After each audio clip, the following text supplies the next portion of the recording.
Ce n'est pas le silence qui te rend le contrôle après une rupture, même si beaucoup veulent y croire. La vérité inconfortable est que cesser de répondre, couper le contact ou disparaître ne te rend pas plus fort. Cela te donne seulement l'illusion d'avoir le pouvoir, tandis qu'à l'intérieur, tu es toujours attaché à l'attente d'une réaction ou d'un regret de l'autre. Le stoïcisme n'a jamais été une question de punir l'autre par l'absence, mais de comprendre le mécanisme le plus simple et brutal de l'autogouvernance. La seule chose que tu peux contrôler, c'est toi-même. La tentation d'utiliser le contact zéro comme arme est énorme, car cela semble facile et te donne l'espoir que l'autre souffre comme toi. Mais c'est là que réside le véritable coup psychologique. Tant que ton énergie tourne autour de ce que l'autre pense, rien ne change en toi. Tu n'as pas besoin que quelqu'un te manque pour retrouver ta valeur. Celui qui transforme réellement sa vie ne cherche pas à impacter l'autre, mais à fracturer la dépendance émotionnelle en lui-même. Le silence n'est pas une fin. C'est juste le premier filtre pour arrêter le bruit extérieur. Ce qui compte, c'est ce que tu fais avec ce vide. La véritable victoire n'est pas que l'on te supplie de revenir, mais que cela ne t'importe plus. Parfois, le plus grand acte de pouvoir est de prouver, par des actes et non par l'absence, que tu as changé au point de ne plus être la même personne qui a été blessée. La douleur devient discipline, et la discipline devient liberté. Quand ton avancée est irréversible, il n'y a rien qu'il puisse te rendre. Ne cherche pas à ce qu'on te manque, cherche à ne jamais en avoir besoin. 1. Cherche ta croissance, pas la réaction des autres. La vérité est celle-ci, si tu es constamment préoccupé par la réaction de l'autre, tu restes lié. Peu importe combien tu t'efforces de feindre l'indifférence, ni à quel point tu crois que ton silence est impeccable. Si ce que tu fais a pour but de provoquer ou de manipuler la réponse de celui qui t'a blessé, tu continues à danser au rythme de sa volonté. Ce n'est pas du pouvoir, c'est une dépendance déguisée. Grandir, ce n'est pas attendre que l'autre ressente ton absence, ni alimenter la fantaisie que son monde s'effondre parce qu'il ne t'a pas. Ce compte, seul ton ego blessé y croit, celui qui a besoin de validation et de vengeance parce qu'il n'a pas encore compris où se trouve la véritable force. La croissance n'est pas un spectacle, ni une punition, ni une revanche.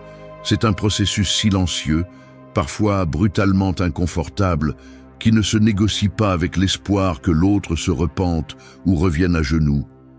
Il ne s'agit pas de savoir qui ignore le mieux, ni qui fait le plus souffrir. Il s'agit de rompre l'addiction à la reconnaissance des autres, de cesser de mesurer ta valeur par des réactions extérieures, de lâcher la fantaisie du contrôle. Si ton contact zéro n'est qu'un déguisement pour ta colère et ton besoin d'approbation, la seule chose que tu obtiens est de te cramponner à la même blessure. La liberté n'arrive pas parce que l'autre souffre, mais parce que tu cesses de nécessiter une réaction de sa part. La mentalité stoïque n'est pas de cesser de ressentir, mais de cesser d'obéir à l'impulsion de punir ou de manipuler les autres par ton comportement. Si ta guérison dépend de ce qui se passe en dehors de toi, alors ta vie reste hypothéquée à des décisions que tu ne contrôles pas. Voilà le piège. Tu préfères investir de l'énergie à imaginer comment se sent l'autre, plutôt que de faire face au travail difficile de te transformer. N'es-tu pas fatigué de déléguer ton bien-être à quelqu'un qui a déjà prouvé qu'il ne sait pas le préserver? Ton pouvoir n'est pas dans l'impact que tu as sur l'autre, mais dans la distance que tu parviens à mettre entre tes actions et ses attentes. Il y a une phrase que tu dois te rappeler. Ta croissance t'appartient, la réaction de l'autre est sans importance. Personne ne peut te retirer ce que tu construis vraiment à l'intérieur, peu importe combien il l'ignore, le critique ou le méprise. Le silence n'est utile que lorsqu'il est un espace pour entraîner ton caractère, pas lorsqu'il est un cri déguisé. Cesse de te mentir. Perdre du temps à attendre la réaction des autres ne fait que retarder ton progrès. La seule dette en suspens est envers toi-même. Tu veux un vrai pouvoir. Entraîne ton esprit à cesser de nécessiter les applaudissements ou les pleurs de celui qui ne compte plus. Cesse de mendier des miettes de réaction. Commence à construire des fondations d'intégrité. La croissance qui compte est celle qui te libère, pas celle qui te lie à une attente éternelle. 2. Concentre ton énergie sur ta transformation. Tu es surpris de te voir répéter les mêmes rituels quotidiens.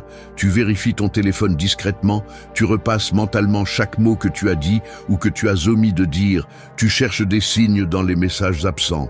Peut-être que tu passes devant le miroir et tu te demandes si ton visage reflète le calme que tu essaies de montrer, tandis qu'à l'intérieur, tu es toujours coincé dans un combat invisible. Ce n'est pas seulement le silence qui pèse, mais l'énergie que tu continues d'investir dans ce qui n'est plus là. Cette énergie est une ressource finie et souvent tu la dépenses à alimenter une histoire où tu es la victime ou le bourreau, mais rarement le protagoniste de ta propre transformation. Le vrai travail commence lorsque tu cesses de regarder vers l'extérieur et que tu te demandes, avec une brutalité honnête, dans quoi tu as investi tes jours. Le piège le plus courant est de croire que guérir dépend du temps ou de l'oubli, alors qu'en réalité, cela dépend de ce sur quoi tu choisis de concentrer chaque pensée, chaque réaction, chaque petit acte qui te définit. C'est ici que la philosophie stoïque n'est pas seulement une théorie lointaine, mais un exercice constant d'autosurveillance. Il ne s'agit pas de ne pas ressentir de douleur, ni de supprimer les émotions. Il s'agit de cesser d'alimenter la blessure avec des attentes extérieures. Si tu continues d'attendre que l'autre réagisse, tu restes figé dans la version de toi-même qui a été blessée. Ton énergie, qui pourrait être le carburant pour grandir, se perd dans un compte à rebours qui ne finit jamais. La vraie question est, que pourrais-tu construire si toute cette énergie obsessionnelle était investie dans la compréhension de toi-même, dans le développement de nouvelles compétences, dans la découverte des parties de toi qui ont besoin d'être renforcées? Il y a un poids qui ne se libère que lorsque tu décides de ne plus porter le souvenir du dommage comme excuse pour ne pas avancer. La transformation personnelle n'est ni automatique, ni instantanée, ni confortable. Elle exige que tu affrontes tes propres faiblesses, la paresse émotionnelle, la tendance à chercher des coupables plutôt que des solutions. Tu n'as pas besoin que le monde voie ton changement. L'important est que tu sois témoin de ta propre reconstruction. Le silence n'a de sens que si tu l'utilises comme un espace pour entraîner ton caractère comme un muscle et non comme une tranchée. Personne ne viendra te sauver de l'effort de te transformer. Il n'y a pas de raccourci ni de validation externe qui puisse remplacer le travail intérieur. La guérison est une responsabilité personnelle, pas un spectacle pour les autres. Chaque petite décision que tu prends aujourd'hui, depuis la façon dont tu fais face à une émotion, jusqu'à la manière dont tu te parles, est un investissement qui s'accumule ou une dette que tu continues de traîner. Si tu veux un pouvoir réel, commence par concentrer ton énergie sur le seul terrain que tu contrôles, ta propre croissance. Cesse d'hypothéquer ta paix au comportement de l'autre. Choisis d'investir en toi, même si personne ne le remarque, même si personne ne le célèbre. Car la seule transformation qui compte est celle qui te permet de cesser de réagir et de commencer à choisir. 3. Le silence n'est qu'un premier pas. Je l'avoue, pendant longtemps, j'ai cru que garder le silence suffisait, qu'il suffisait de fermer la bouche et de couper tout canal de communication pour me sentir fort ou en contrôle. Je me répétais que le silence était mon bouclier, ma manière de prouver que cela ne m'affectait plus.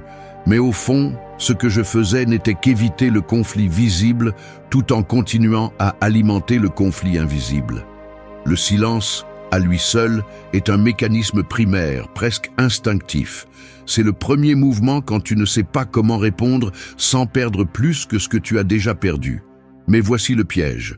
Le silence, sans travail intérieur, n'est qu'une pause, pas une solution. C'est un bouton stop dans un cycle qui continue de tourner à l'intérieur. Le véritable défi commence après, quand tu dois décider ce que tu vas faire avec tout cet espace qui s'ouvre entre toi et l'autre personne. Le remplis-tu de ressentiment, de fantasmes de revanche, ou l'utilises-tu pour construire quelque chose de radicalement différent en toi? Analyser ce qui se passe dans ce vide révèle beaucoup sur ta position réelle. Si tu cherches seulement le silence pour ne pas t'exposer, pour garder l'apparence de force, alors tu continues à agir par peur et par besoin de te cacher. Faire taire l'autre ne signifie pas faire taire l'influence qu'il a sur toi. C'est là que la plupart échouent. Ils croient que le contact zéro suffit parce qu'ils coupent le bruit extérieur, mais ils ne réalisent pas que le bruit intérieur peut devenir assourdissant. Le silence n'est qu'un seuil. La complexité vient après, quand tu commences à faire face à tes propres mécanismes de déni, aux arguments que tu inventes pour te justifier et aux excuses qui te maintiennent sur le même point. Sans autocritique, le silence n'est qu'une évasion. Sans transformation, c'est juste un masque de plus. La stratégie stoïque vise un autre type de processus. Elle ne te dit pas de te taire pour paraître dominant, mais d'utiliser le silence comme un espace fertile où tu peux observer tes schémas, reconnaître tes réactions automatiques et commencer à démonter chacun des mécanismes qui te lient. Ici, l'auto-tromperie ne sert à rien, car chaque minute que tu passes à penser à la réaction de l'autre est un temps investi dans ta propre faiblesse. Le silence authentique est celui qui te permet de voir clairement où tu dépenses ton énergie mentale, dans quelles pensées tu te bloques et quelles sont les impulsions que tu aimerais contrôler mais que tu ne peux pas encore. Transformer le silence en quelque chose d'utile implique une séquence inconfortable de décisions. Choisir quelles pensées méritent ton attention, identifier les pièges de ton propre discours intérieur, cesser d'alimenter la narration de victime ou de justicier. La différence réside dans l'utilisation que tu fais de cet espace. Tu peux rester figé, attendant que l'autre remarque ton absence, ou tu peux utiliser ce même silence pour réécrire tes propres habitudes et renforcer des parties de toi que tu as toujours mises de côté. Ici, une honnêteté brutale est requise. Chaque pensée que tu répètes est un investissement ou une dette. Le silence n'est pas une victoire, c'est un terrain neutre. Le véritable progrès se produit lorsque le silence devient laboratoire, pas prison. Personne ne grandit simplement en se taisant. Tu ne grandis que lorsque tu transformes le silence en autoconscience et en action réelle. Le premier pas est de se taire, le suivant est de te transformer. Le silence sans travail n'est qu'une longue pause. La transformation commence lorsque tu utilises cette pause pour construire une version de toi qui n'attend plus rien de l'autre. 4. Change pour toi, pas pour les autres.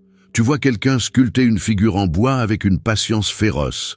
Chaque copeau qui tombe, chaque marque sur la surface révèle moins de la douleur originale et plus de la nouvelle forme qu'il décide d'imposer.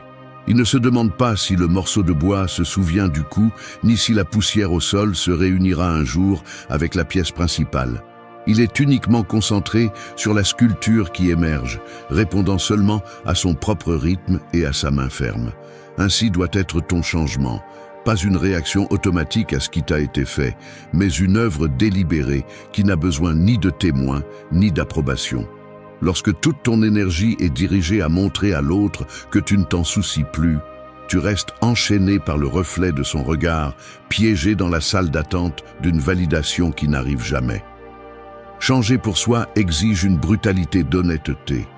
Les gestes vides, les changements forcés par le ressentiment ou pour prouver quelque chose, finissent par être un déguisement inconfortable qui se défait à peine la lumière de la scène s'éteint. Il y a une différence abyssale entre transformer ta vie parce que tu le veux et le faire pour provoquer une réponse. Le premier est un acte de maturité, un investissement à long terme dans ton propre caractère. Le second, un pari court et épuisant, car tu n'auras jamais le contrôle sur la réaction des autres. Celui qui change pour les autres vit en attente des applaudissements ou du mépris, n'a jamais de paix, ne se repose jamais. Celui qui change pour lui-même, en revanche, commence à réaliser que la véritable force ne se mesure pas au silence qu'il parvient à imposer, mais à la cohérence qu'il maintient quand personne ne le regarde. Cela devient évident dans de petits détails. La façon dont tu te lèves le matin, la discipline avec laquelle tu te parles quand tu tombes, la manière dont tu choisis à quelle pensée donner un foyer et à lesquelles fermer la porte. Le changement réel est privé et parfois silencieux jusqu'à l'invisibilité. Il n'exige pas que le monde l'observe ni que le passé le reconnaisse. L'ironie est que plus tu t'obsèdes sur l'impact que ta transformation peut avoir sur l'autre, moins ton processus est authentique et plus ton avancée devient fragile. La croissance qui compte ne laisse pas de place au théâtre. Si tu veux la liberté, lâche la nécessité que quelqu'un d'autre le remarque. Change pour toi, même si personne ne t'applaudit. C'est la ligne qui sépare celui qui se libère de celui qui reste lié au cycle des attentes des autres. Arrête de regarder vers l'extérieur en cherchant une réaction. Regarde à l'intérieur et demande-toi si le chemin que tu prends contribue à ta propre intégrité, si la discipline que tu cultives naît de la conviction ou du ressentiment. La douleur, quand tu l'utilises bien, est l'outil avec lequel tu sculptes une version de toi-même qui ne dépend pas de la mémoire du dommage. Ne poursuis pas l'écho de ton absence dans la vie des autres. Sois présent dans ton propre processus. La transformation authentique n'a pas besoin de public.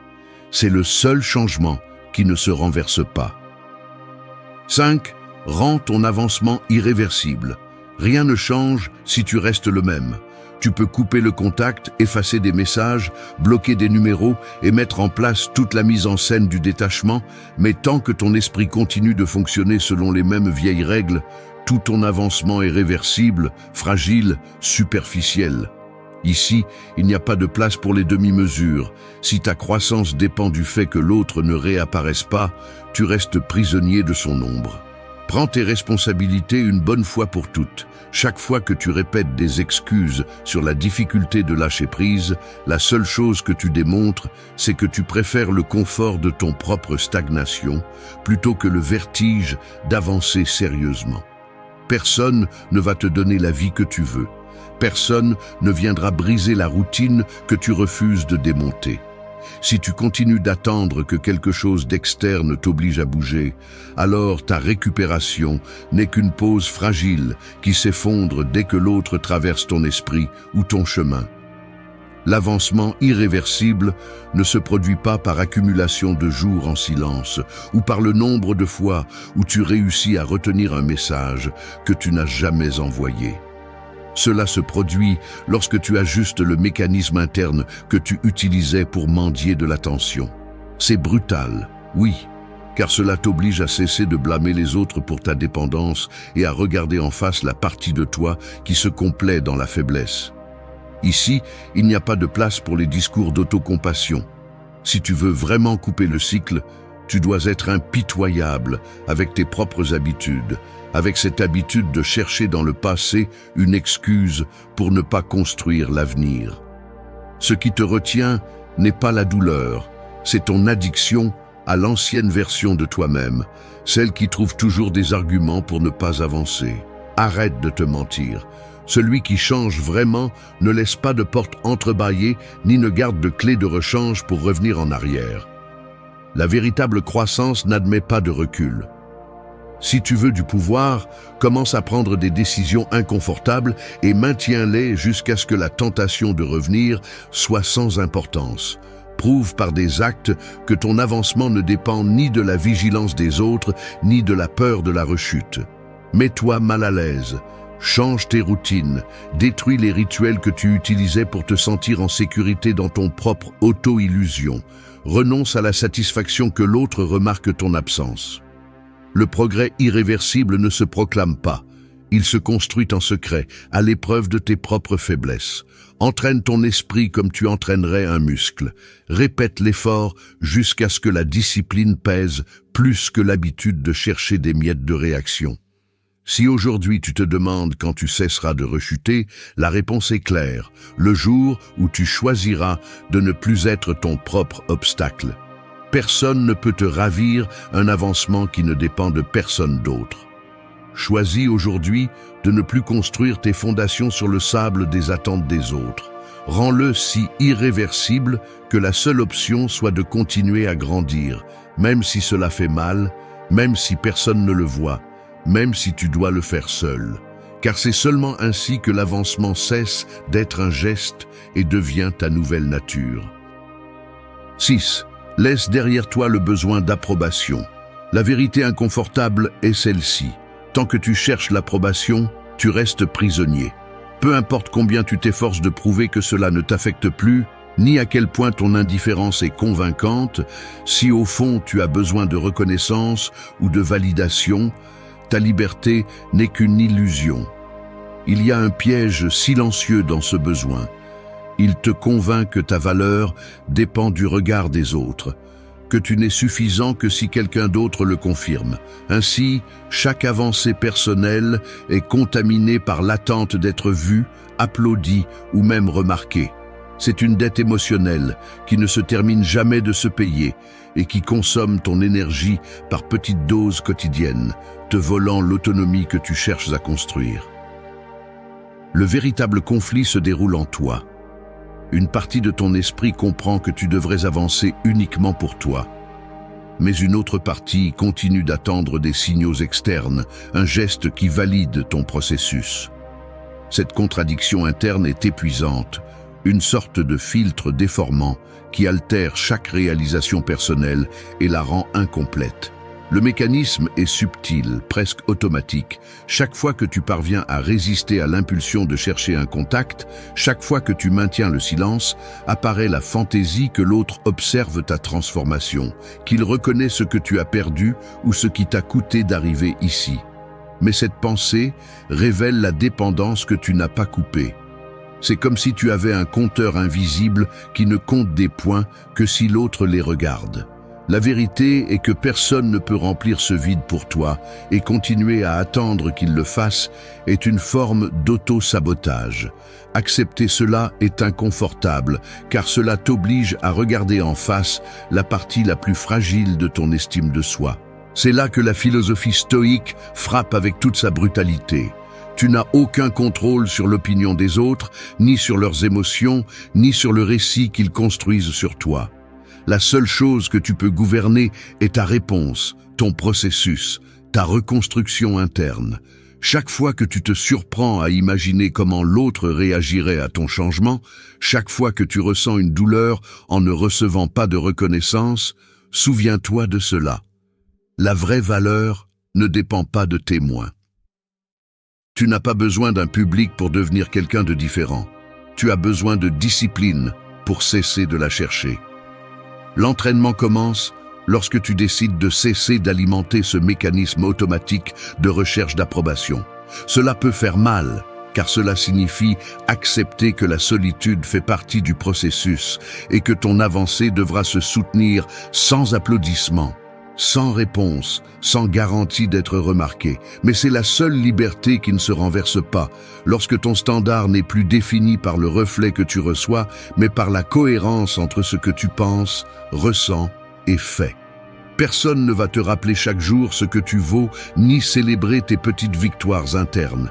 Si tu veux un pouvoir réel, entraîne ta capacité à avancer seul, même si personne ne le voit, même si personne ne le reconnaît. Ta liberté commence là où se termine le besoin d'approbation. Laisse derrière toi cette dette et deviens le maître de ton propre processus. 7. La paix intérieure est ton véritable objectif. Tu te réveilles et la première chose que tu remarques n'est pas le silence dans la chambre, mais cette inertie mentale qui te pousse directement vers ton téléphone. Tu vérifies les notifications, tu cherches des signes. Tu fais mentalement le bilan de ce que tu n'as pas dit, de ce que tu as gardé pour toi. À ce moment-là, la prétendue tranquillité du contact zéro se révèle être une façade. Derrière l'écran éteint, une anxiété déguisée en autocontrôle continue de battre. C'est ici que l'objectif réel se confond. Souvent, l'impulsion de couper la communication devient une stratégie pour obtenir la paix. Mais en pratique, cela ne fait que reporter le conflit intérieur. L'erreur la plus courante est de croire que cesser d'interagir avec l'autre équivaut à ne plus porter le poids de la relation. L'esprit, pendant ce temps, continue de fonctionner selon le même schéma. Attente, déception, évaluation constante de ce que l'autre pourrait penser ou ressentir. Ainsi, même si tu sembles serein à l'extérieur, ton énergie reste hypothéquée à un résultat extérieur que tu ne pourras jamais garantir. En analysant le mécanisme sous-jacent, il est clair que la recherche de paix à travers le silence n'est rien d'autre qu'une distraction. Le stoïcisme le prévient avec brutalité. La paix ne dépend pas de l'élimination des stimuli, mais du changement de la relation que tu as avec eux. Si tes décisions continuent d'être dictées par l'espoir que l'autre réagisse, alors tu n'as pas rompu le cycle, tu l'as seulement maquillé. La prochaine étape logique est de tourner le regard vers l'intérieur et de te poser les questions inconfortables. Quelle partie de toi a encore besoin de preuves externes pour se rassurer? Combien de temps vas-tu encore investir à soutenir cette attente invisible? La paix intérieure ne se construit pas en fuyant les déclencheurs, mais en affrontant l'habitude de chercher validation à la mauvaise source. C'est un exercice de désarmement mental. Identifier combien de fois par jour ta tranquillité dépend de quelque chose qui échappe à ton contrôle, et à partir de là, rediriger l'attention et l'énergie vers ce que tu peux réellement façonner. La conséquence de ne pas faire ce travail est de vivre dans une sorte de prison volontaire où chaque réaction des autres devient un examen qui ne finit jamais. Tu deviens esclave d'un résultat qui, au fond, n'a jamais été entre tes mains. Le véritable progrès n'est pas de cesser de parler à quelqu'un, mais de cesser de te parler à toi-même depuis le besoin d'être remarqué. L'objectif final n'est pas le silence extérieur, mais la stabilité intérieure. Que ton humeur ne fluctue pas au rythme de ce que les autres décident ou ignorent. La paix intérieure commence lorsque tu cesses de mesurer ta valeur par ce qui se passe à l'extérieur. C'est la ligne qui sépare l'auto-illusion de la véritable liberté. La seule stratégie efficace est d'entraîner l'esprit à ne pas réagir à chaque stimulus externe, mais à choisir, avec discipline, dans quelles pensées et émotions tu vas investir ton attention. Il ne s'agit pas de ne rien ressentir, mais de cesser d'être gouverné par ce que tu ne peux pas contrôler. La paix intérieure est un objectif, pas un effet secondaire. Elle n'arrive que lorsque le centre de gravité de ta vie revient à toi, et non au reflet que tu reçois de l'autre. 8. Le véritable pouvoir réside dans tes actes. Je vais être brutalement honnête.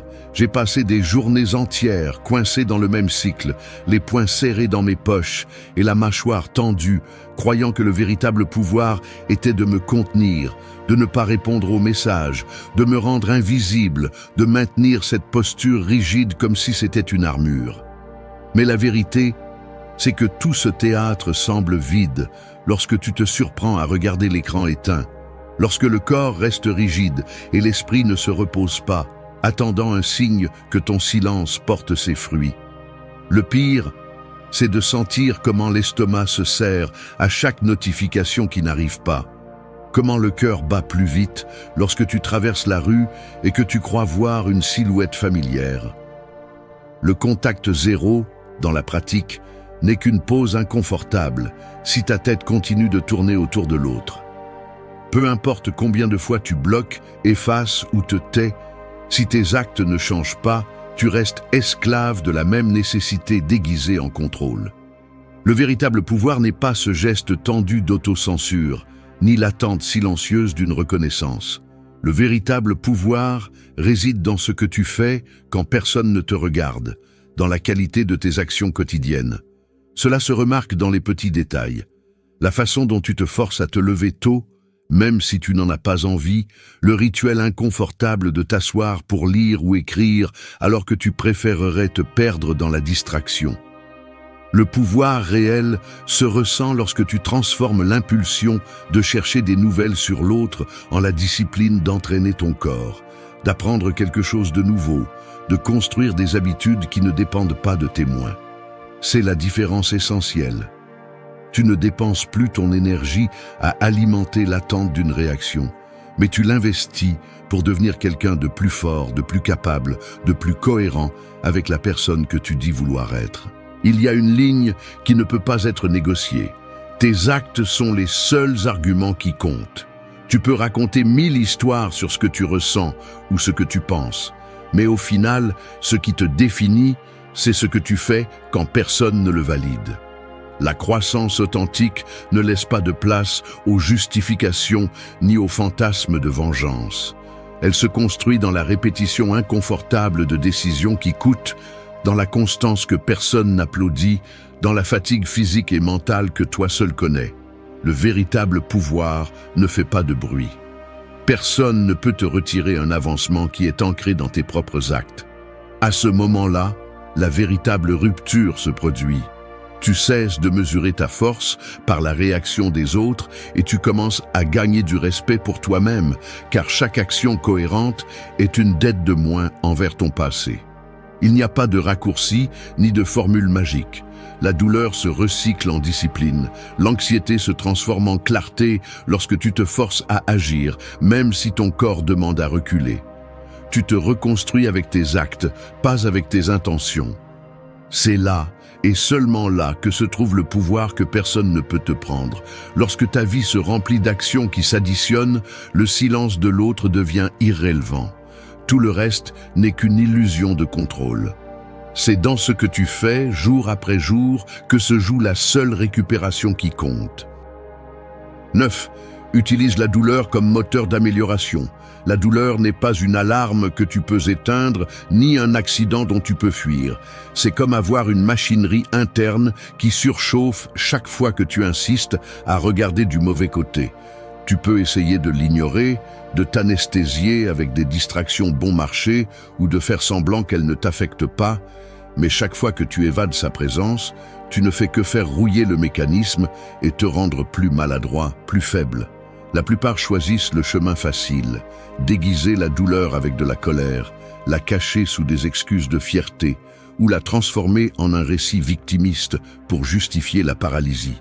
Ainsi, tu te convaincs que ça passera, que le temps guérit, alors que la vérité est que le temps ne fait qu'accumuler des intérêts sur la dette que tu ne veux pas payer. La douleur est le rappel brutal que quelque chose en toi a besoin d'être reconstruit, pas maquillé. Si tu continues à nier sa fonction, tu deviens l'otage d'une blessure qui ne cicatrise jamais. Arrête de chercher des formules rapides pour anesthésier l'inconfort. La douleur, bien utilisée, est le carburant le plus pur que tu as pour un changement réel. Chaque fois que tu l'esquives, tu choisis de te résigner à être la version brisée de toi-même.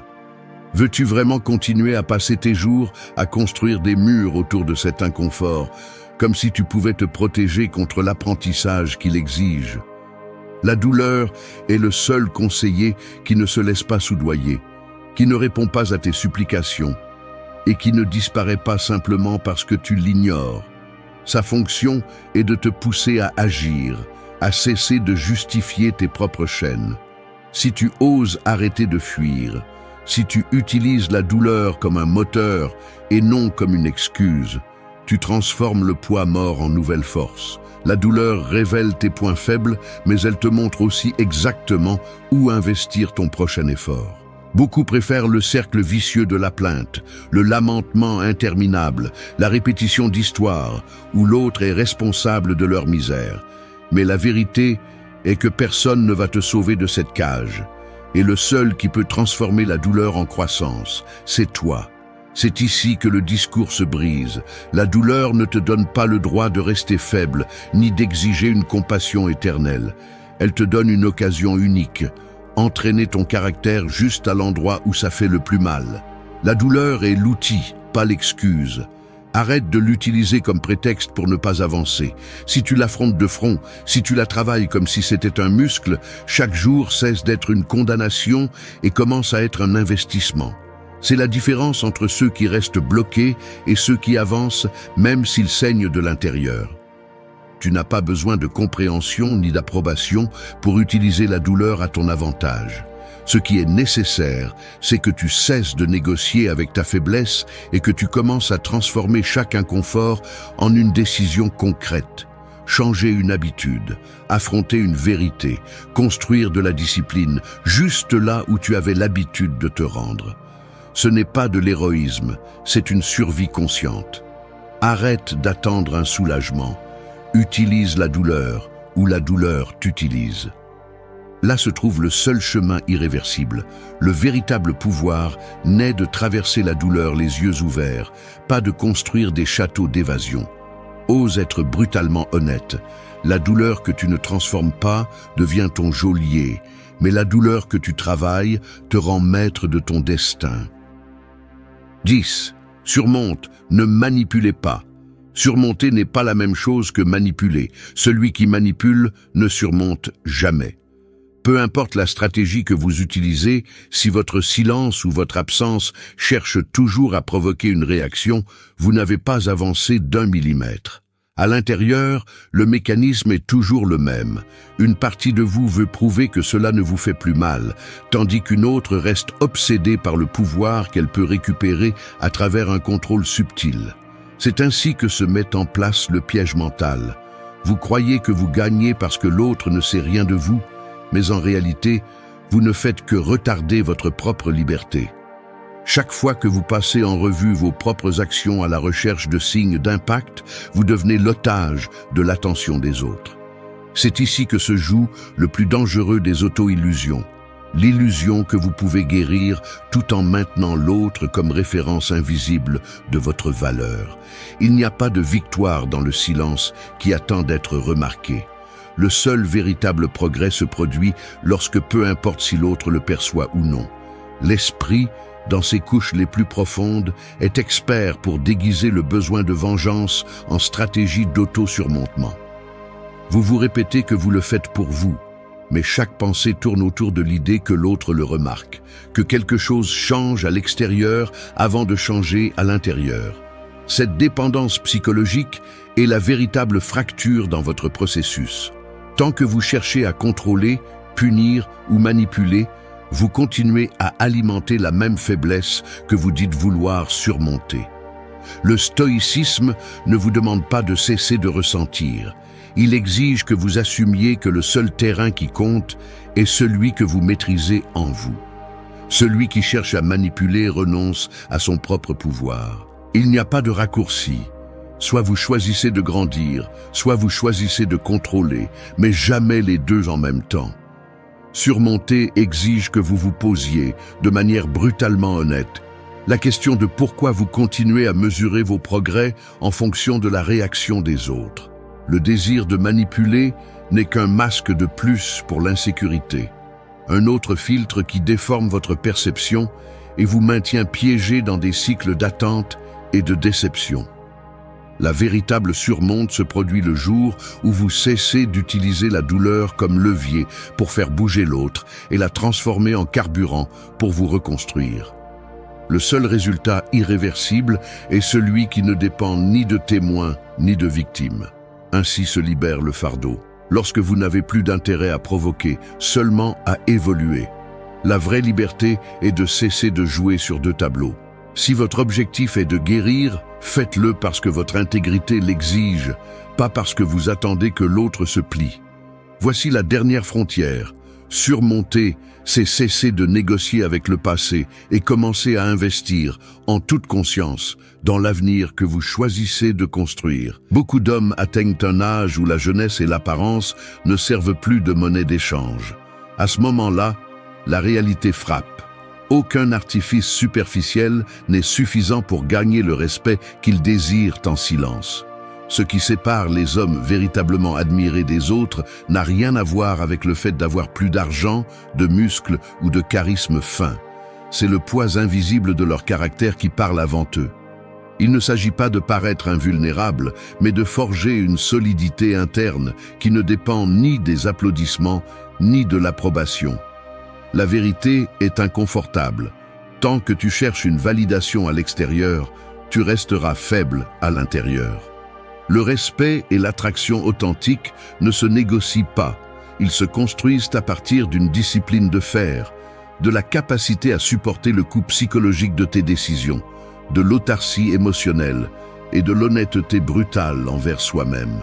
L'homme irrésistible n'est pas celui qui crie le plus fort, mais celui qui sait quand se taire et à quoi il prête attention. Ce n'est pas celui qui fuit son histoire, mais celui qui l'affronte et l'intègre. Ici, il n'y a pas de place pour les excuses ni pour le victimisme. Soit tu te transformes en l'architecte de ton propre respect, soit tu te résignes à l'irrélevance.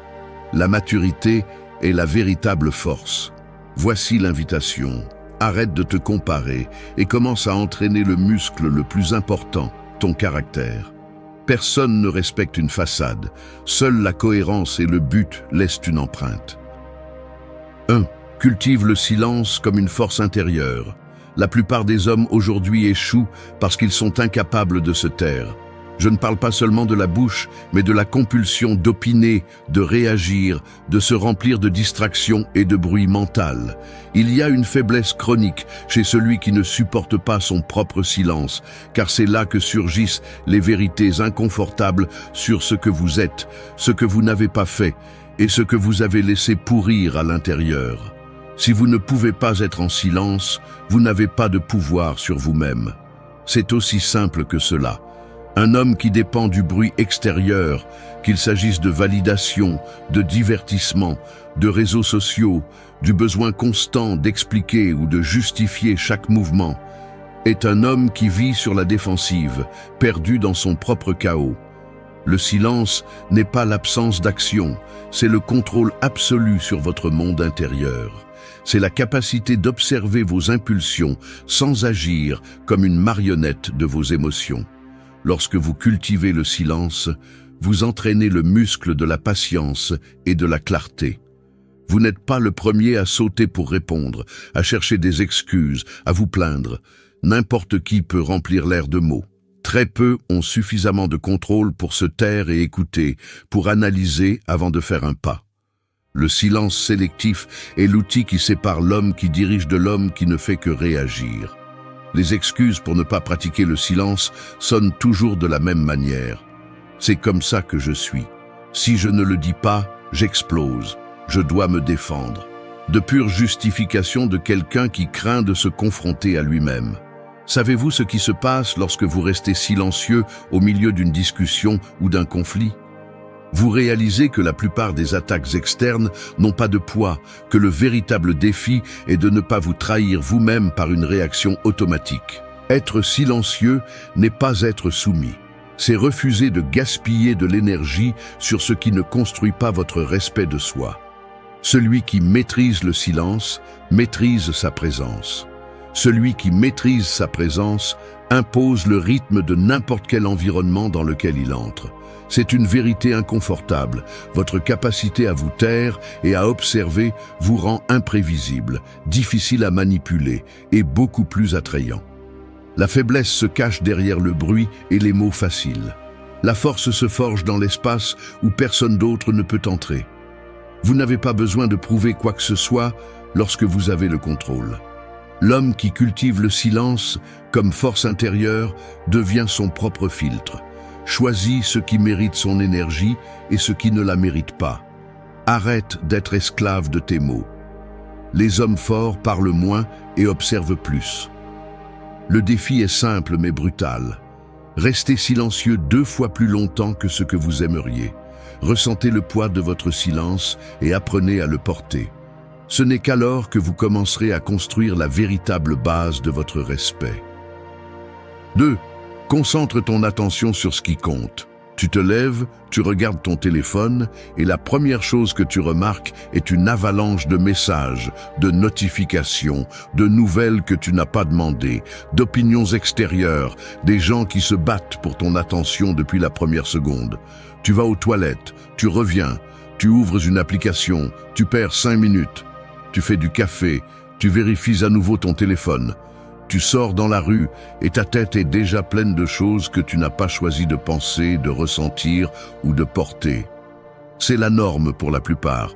Dispersion, micro-distraction, l'attention fragmentée en 1000 morceaux que tu ne te souviens même plus à la fin de la journée. Mais voilà le piège, car ton énergie ne peut être à un seul endroit à la fois. Si tu laisses l'environnement décider à quoi tu prêtes attention, tu deviens un homme sans direction, à la merci de n'importe quel stimulus bon marché. Le respect que tu crois mériter commence par ce que tu laisses entrer dans ton esprit. Quand tu prends conscience de cela, tu es obligé de te poser une question inconfortable. À quoi dépenses-tu ta vie, minute par minute ? Il ne s'agit pas seulement de productivité ou du conseil typique de « sois plus efficace ». C'est plus profond que cela. Je parle de la capacité à identifier l'essentiel et à protéger ton attention comme si c'était ta ressource la plus rare. L'homme qui ne sait pas filtrer finit par vivre à crédit, piégé dans l'agenda des autres, contaminé par des informations inutiles et des opinions extérieures.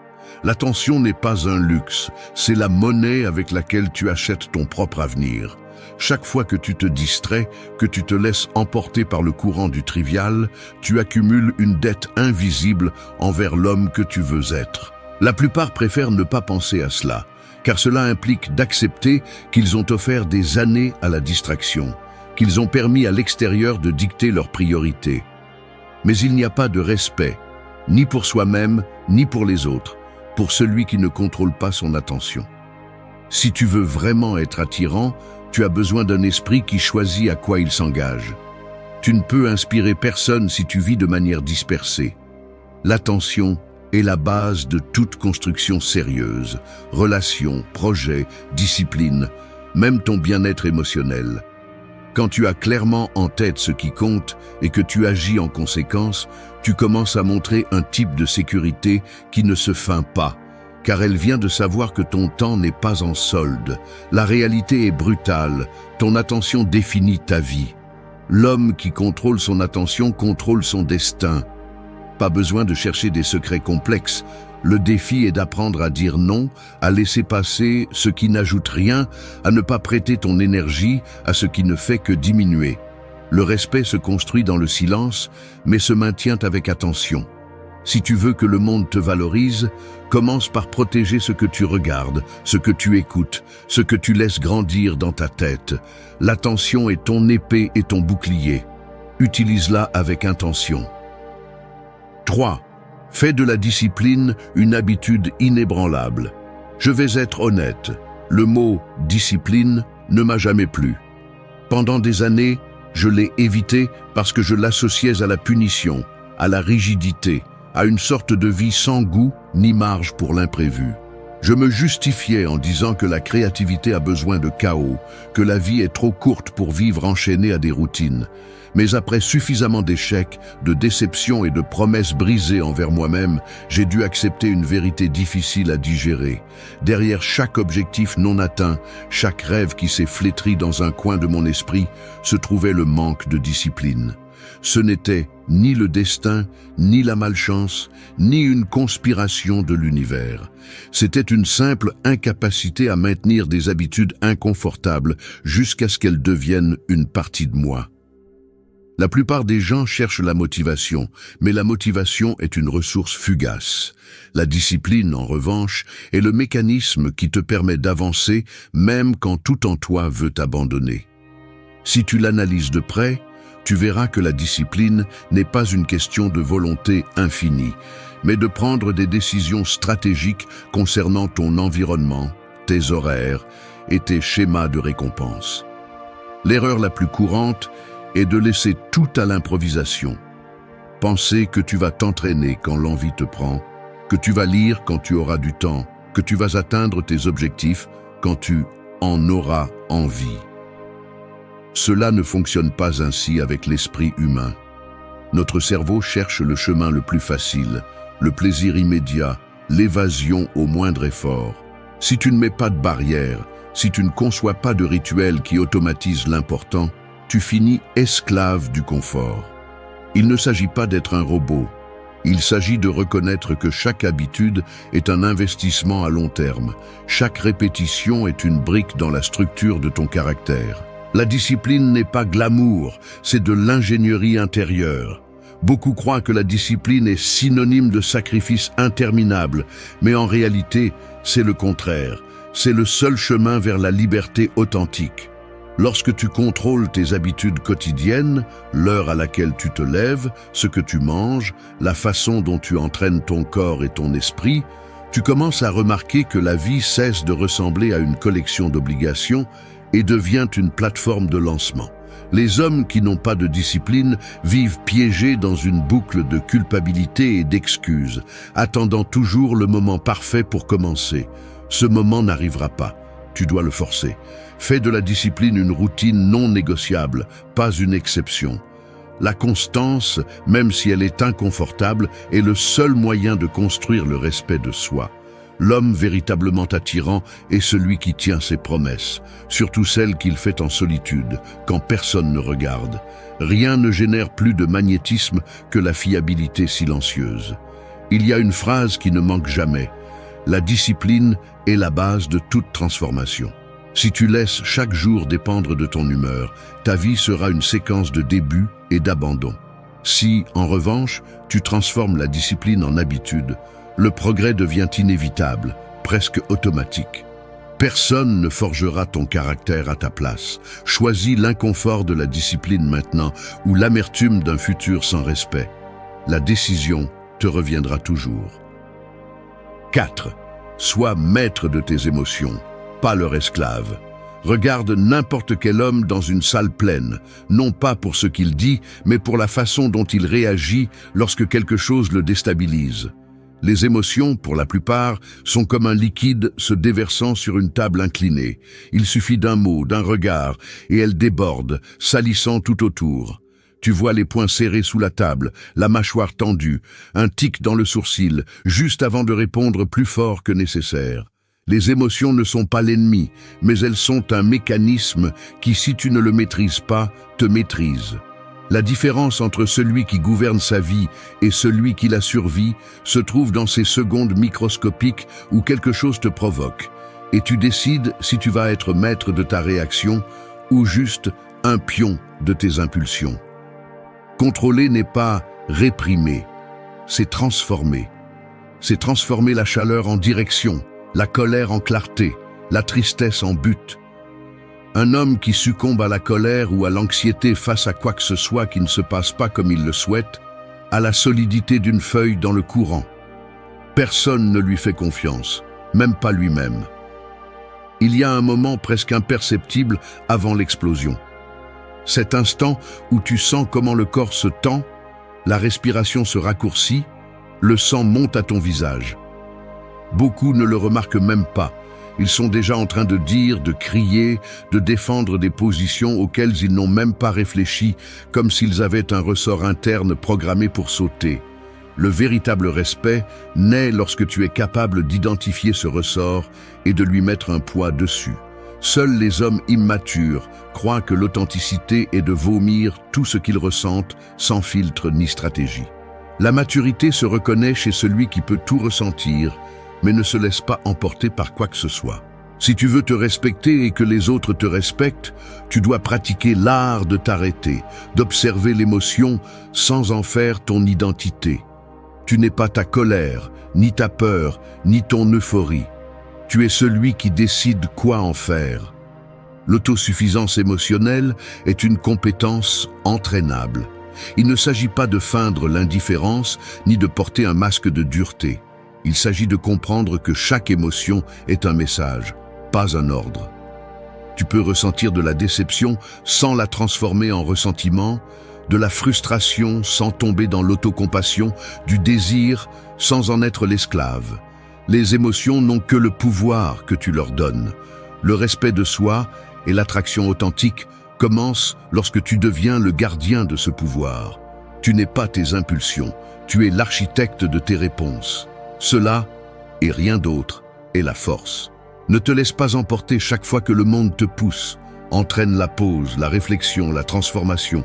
L'homme qui se retient au moment de la pression maximale est le seul véritablement libre. 5. Fais les paix avec ton histoire personnelle. Ta pire faiblesse est de continuer à croire que ton histoire personnelle te définit pour toujours. Peu importe le nombre de réalisations que tu accumules, si tu traînes la honte, la haine ou la culpabilité de ce que tu as été, tu ne relèveras jamais vraiment la tête. Les hommes les plus médiocres que je connais sont ceux qui vivent enchaînés à leur passé, justifiant chaque échec actuel par de vieux traumatismes, des erreurs d'autrui ou la fantaisie de « je n'avais pas le choix ». Ce n'est pas de l'honnêteté, c'est de la lâcheté déguisée en autocompassion. Personne ne te doit rien pour ce que tu as souffert, ni pour ce qui t'est arrivé de mal. Continuer à utiliser ton histoire comme excuse ne fait que prouver que tu préfères être otage plutôt qu'architecte de ton présent.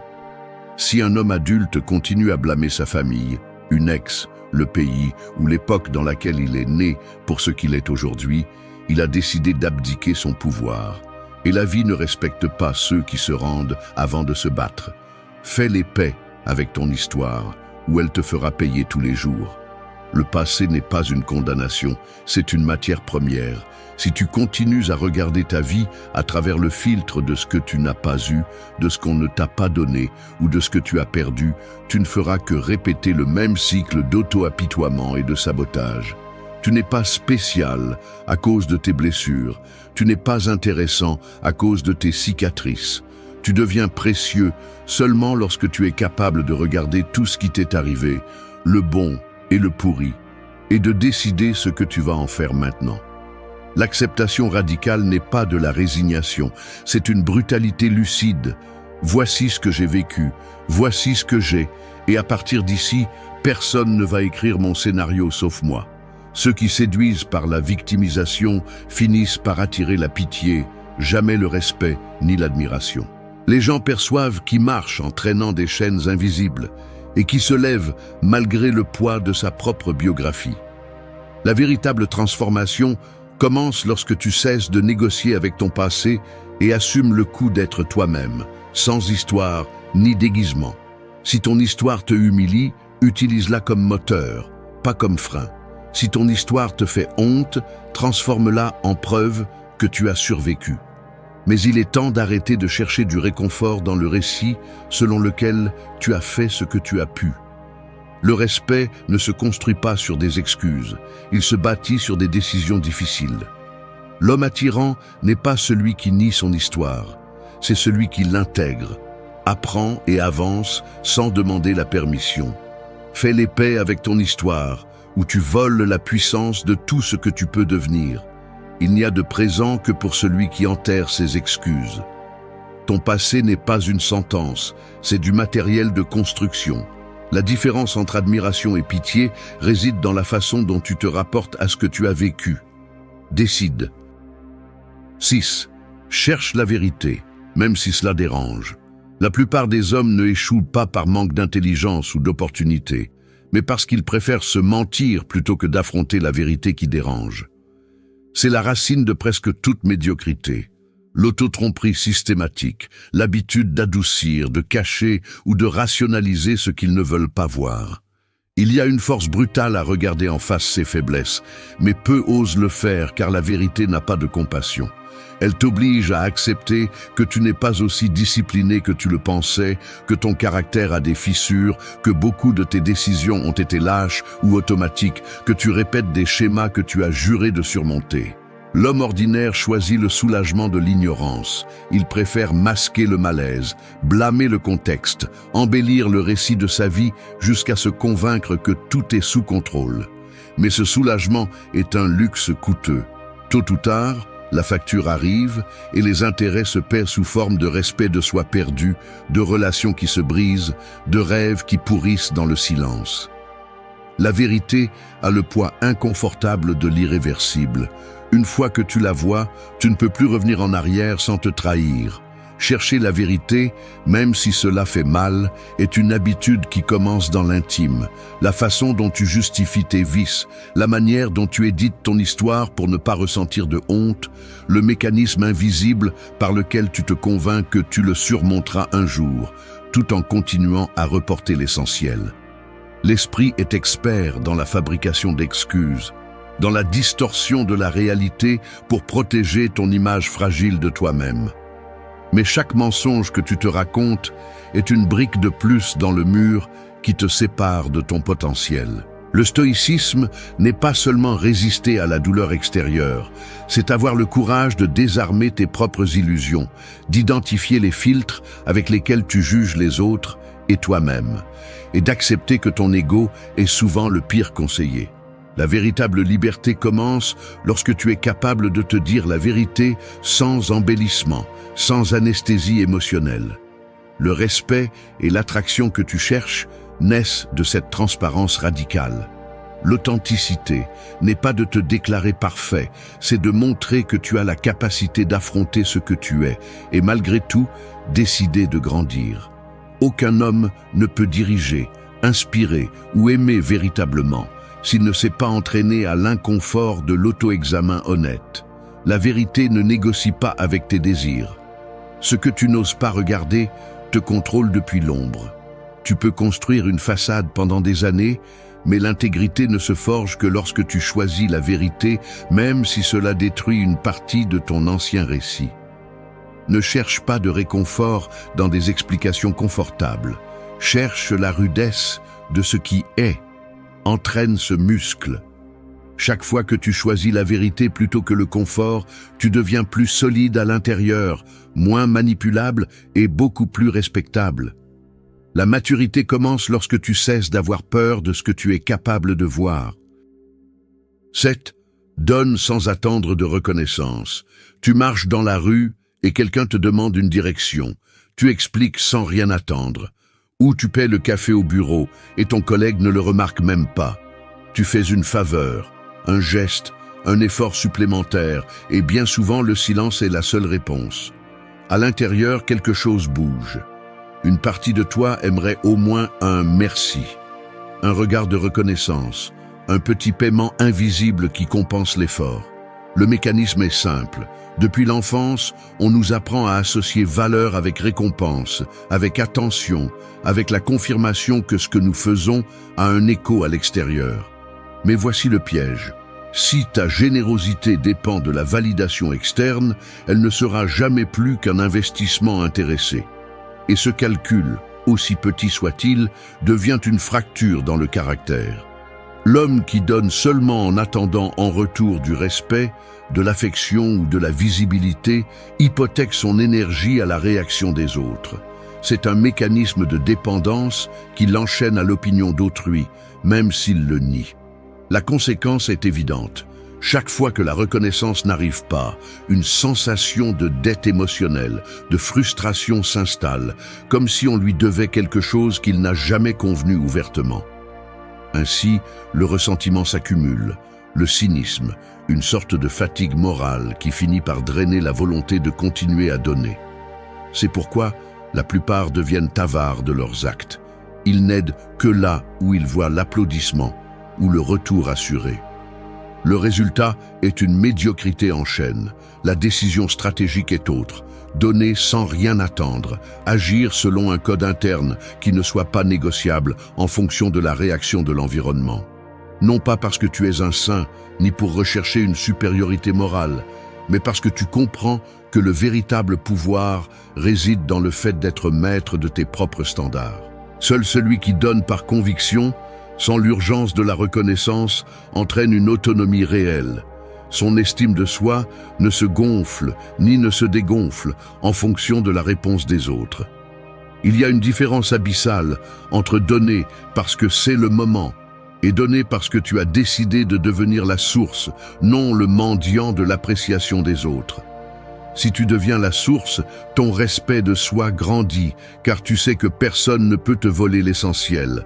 La décision d'agir selon tes valeurs, pas selon la gratitude que tu reçois, c'est la racine de la véritable autorité. Donner sans attendre est la forme la plus élevée de liberté. Tu n'as pas besoin de témoins pour vivre en cohérence. L'impact que tu génères lorsque tu agis ainsi est beaucoup plus profond et durable, même s'il passe inaperçu en surface. Au final, ce que tu donnes sans attente est la seule chose qui t'appartient vraiment. Le reste est du commerce émotionnel déguisé. Entraîne-toi à briser le réflexe de regarder autour de toi en attendant une réponse.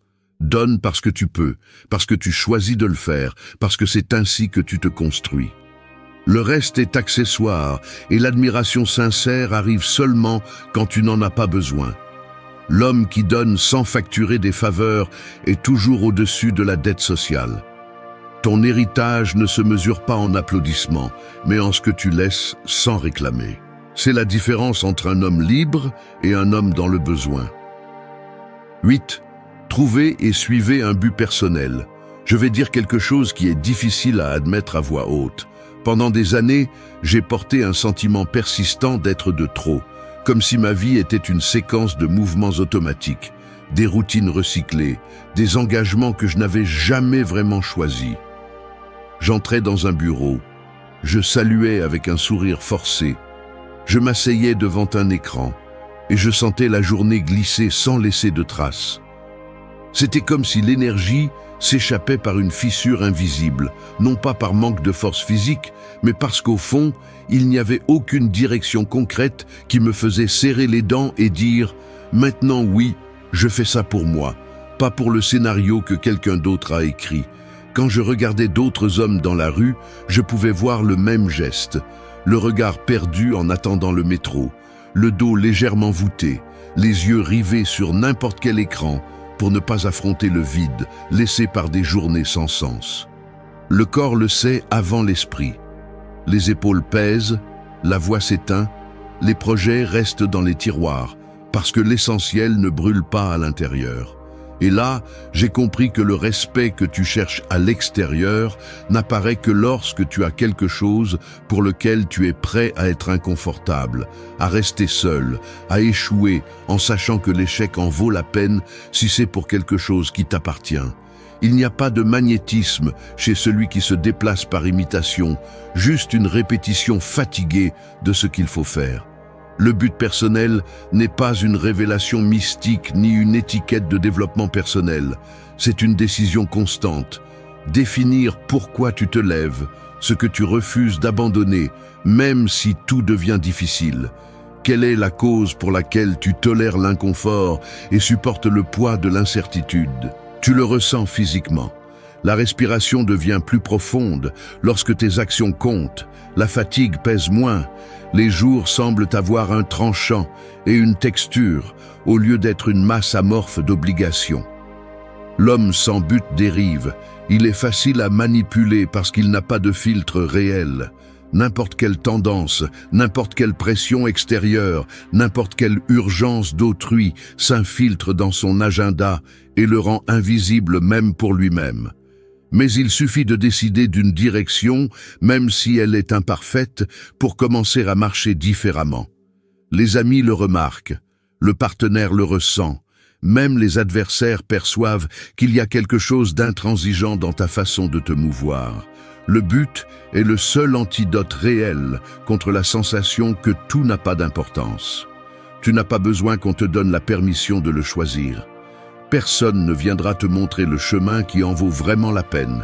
Il n'y aura pas non plus de garantie de succès. Mais si tu t'entraînes à le suivre malgré la fatigue, les critiques, tes propres sabotages, tu commences à construire une autorité qui ne dépend ni de diplôme ni de titre, mais de la cohérence quotidienne. L'homme qui a un but ne négocie pas son énergie. C'est la différence entre celui qui vieillit en attendant et celui qui laisse une empreinte. Décide pourquoi tu vas te donner à fond et suis-le, même si tout tremble autour de toi. Le reste est du remplissage. 9. Construire le respect à travers la cohérence. Mets-toi devant un détecteur de mensonges, mais sans fils ni machine. Ton propre corps réagit chaque fois que tu agis contre ce que tu dis ou penses. La sueur froide lorsque tu acceptes un accord que tu méprises, l'inconfort dans l'estomac lorsque tu souris à quelqu'un que tu détestes, la fatigue brutale après une journée pleine de petits pactes rompus avec toi-même. Personne n'a besoin de te découvrir. Tu paies déjà le prix sous forme d'anxiété, d'insomnie, de fatigue et de cette sensation de te trahir à crédit. L'incohérence est une fuite invisible qui draine ton estime de soi et te laisse vide à l'intérieur, même si extérieurement tu sembles fonctionnel, poli, voire réussi. Ce n'est pas le stress du travail, ni le manque d'opportunités qui te brise. C'est l'accumulation de ces petites concessions, ces décisions que tu justifies par des phrases confortables comme « ce n'est pas si grave »,« c'est comme ça que fonctionne le monde »,« demain je ferai différemment ». Mensonge. Le monde écrase ceux qui négocient leur intégrité pour une acceptation bon marché. Chaque fois que tu choisis le facile plutôt que le juste, tu renforces un mécanisme d'autodépréciation qui se voit dans ton regard, dans ta voix, dans ta posture. Si tu veux du respect, commence par arrêter de négocier avec toi-même comme si ta parole n'était qu'un papier mouillé. La plupart des gens craignent tellement l'inconfort social qu'ils deviennent des spécialistes de l'auto-justification. Je le fais pour ma famille. C'est juste un travail. Personne n'est parfait. Excuse de ceux qui préfèrent le confort d'un dimanche éternel à l'inconfort de se tenir à ce qu'ils croient, même si cela entraîne rejet, solitude ou sacrifice. Ce n'est pas de l'adaptation, c'est de la lâcheté. L'homme cohérent dérange parce qu'il ne se déplace pas au rythme du groupe. Il n'a pas besoin d'expliquer ni d'embellir ses décisions. Sa présence pèse parce qu'il n'y a pas de fracture entre ce qu'il pense, ce qu'il dit et ce qu'il fait. Et cette congruence est magnétique, car elle est rare. La cohérence ne s'achète pas. Elle se construit avec chaque décision inconfortable. Si tu t'es déjà demandé pourquoi il te coûte de te regarder dans le miroir après avoir cédé à ce que tu méprises, voici la réponse. Ton inconscient ne négocie pas avec les excuses, il enregistre seulement les faits. Il n'y a pas de respect de soi pour celui qui vit en contradiction. Tu peux gagner de l'argent, des amis et des abonnés en feignant une version de toi qui n'existe pas. Mais l'usure se fait sentir et, tôt ou tard, le château s'effondre. La véritable autorité intérieure se forge lorsque tu choisis l'inconfort de faire ce qui est juste, même lorsque personne ne regarde, lorsque tu te tais face au commérage, lorsque tu ne participes pas à des jeux déloyaux, lorsque tu dis non même si cela te coûte plus cher. La cohérence est la discipline des adultes. Il n'y a pas de raccourci ni de motivation magique. Juste la pratique quotidienne de ne pas te trahir, de transformer tes valeurs en action, de mettre ton énergie là où se trouve ta parole. Le respect se voit dans ton dos droit, dans ton regard clair, dans ta capacité à supporter le coup d'être toi-même, même dans les petites choses. Un homme qui vit en cohérence ne se sent jamais en dette. Si tu veux que le monde te prenne au sérieux, tu dois d'abord te prendre au sérieux, sans rabais, sans double discours et sans demander pardon pour te tenir à ce en quoi tu crois. 10. Fais du caractère ton plus grand attrait. Le caractère est la seule richesse que personne ne peut te ravir. Tu peux perdre ton emploi, ton partenaire, ta jeunesse, même ta réputation. Mais si ton caractère est solide, tu as toujours quelque chose qui te soutient, même lorsque tout le reste s'effondre. Le problème, c'est que la plupart des gens ne prennent jamais le temps de définir ce que signifie avoir un caractère fort. Ils le confondent avec le tempérament, l'entêtement ou simplement le fait de ne pas se laisser marcher sur les pieds. Mais le vrai caractère est autre chose. C'est l'architecture invisible derrière chaque décision lorsque personne ne te regarde. C'est la cohérence qui maintient tes valeurs alignées avec tes actes, même lorsque cela implique de payer un prix social ou de rester temporairement à l'écart.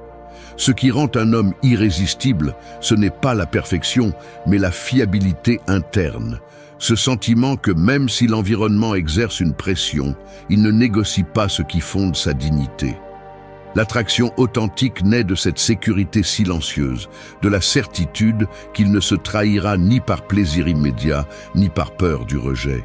Regarder à l'intérieur sans filtre est inconfortable, car cela t'oblige à voir les parties de toi-même que tu préférerais maquiller ou ignorer. Le caractère ne se hérite pas et ne se simule pas. Il se forge à travers des frictions quotidiennes, de petits choix où l'option facile est souvent de te trahir un peu pour t'intégrer ou éviter le conflit.